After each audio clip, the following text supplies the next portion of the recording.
गांव के लोग हमेशा कहते थे कि रात के अंधेरे में हवेली के पास जाना मना है, लेकिन अजय को इन बातों पर यकीन नहीं था। उसकी जिज्ञासा और साहस उसे हवेली तक ले गया, जो एक दशक से बंद पड़ी हुई थी। कहानियां सुनने के बाद भी उसे हवेली की रहस्यमय सुंदरता ने आकर्षित किया।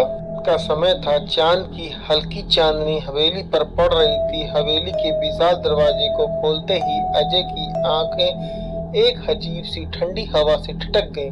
अंदर घुसते ही उसे पुरानी चीजों की गंध आई और दीवारों पर लगे धूल भरे चित्र उसे घूरने लगे। अजय धीरे धीरे हवेली के भीतर बढ़ता गया। अचानक एक जोर की ठंडी सांस ने उसे चौंका दिया। कौन है वहाँ? अजय ने चिल्लाते हुए पूछा, लेकिन कोई जवाब नहीं आया। उसका दिल तेजी से धड़कने लगा और वो एक कमरे में घुस गया, जहाँ उसको पुरानी किताबें और फटी पुरानी चादरें बिखरी हुई थी।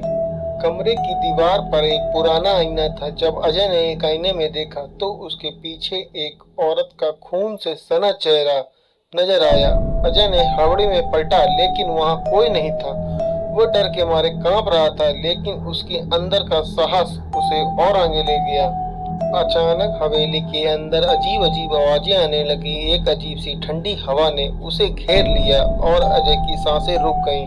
वो भागने की कोशिश करता, लेकिन दरवाजे अपने आप बंद हो गए। अजय की आंखों के सामने वो औरत फिर से प्रकट हुई, लेकिन इस बार उसका चेहरा और भी भयानक था। तुम्हें यहाँ नहीं होना चाहिए था, वो औरत बारीक और ठंडी आवाज में बोली। उसकी आवाज से अजय के रोंगटे खड़े हो गए। वो समझ गया कि हवेली के अंदर कुछ बुरी शक्ति है जो उसे मारने के लिए तैयार है। अजय ने हिम्मत जुटाकर उस औरत से पूछा, तुम कौन हो? औरत की आंखें खून से लाल हो गई। उसने कहा, मैं यहाँ की आत्मा हूँ, जिसने अपने अपमानित जीवन के बाद मरने के बाद भी शांति नहीं पाई। तुम लोगों को सजा देने के लिए मैं यहाँ रहती हूँ। अजय की समझ में आ गया कि यह आत्मा एक बुरी ताकत के साथ बंधी हुई है जो हवेली में बसी हुई है। वो चिल्ला पड़ा, मुझे छोड़ दो। और जैसे ही वो चिल्लाया, हवेली की दीवारें अचानक टूटने लगी। उसकी चीखें हवेली के अंधेरे में गुम हो गई और हवेली ने अपनी शांति वापस पा ली।